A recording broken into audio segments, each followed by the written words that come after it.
Alam mo namang bantay sarado ako no. Anong game plan natin? Itutuloy ba natin to ng patago o sasabihin na natin sa kuya mo?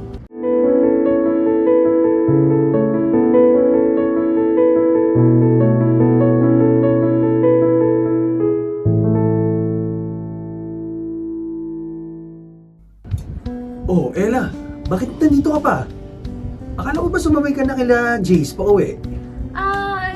Nakalimutan ko kasi yung tumbler ko sa bleachers.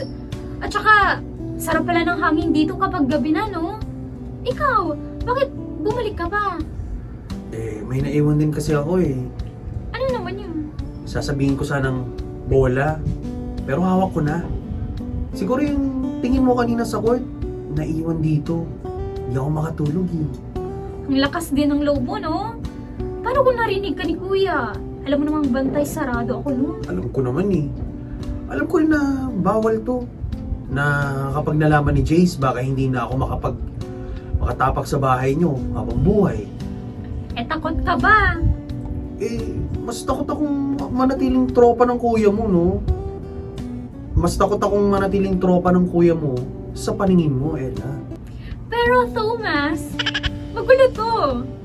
Isipin mo yung pagkakaibigan nyo ni Kuya. Inisip ko naman na, paulit-ulit nga eh.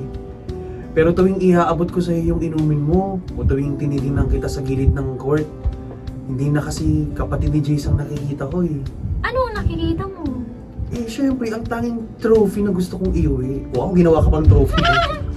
Kahit kailangan kong makipag one-on-one sa kuya mo, ikaw ba, gusto mo lang ba talagang manood ng basketball? O gusto mo akong kausap ng ganito? Alam mo naman ang sagot yan, di ba? Hindi ako magsasayang ng oras sa court kung wala akong inaabangan. Anong game plan natin? Itutuloy ba natin to ng patago o sasabihin na natin sa kuya mo? Huwag muna ngayon.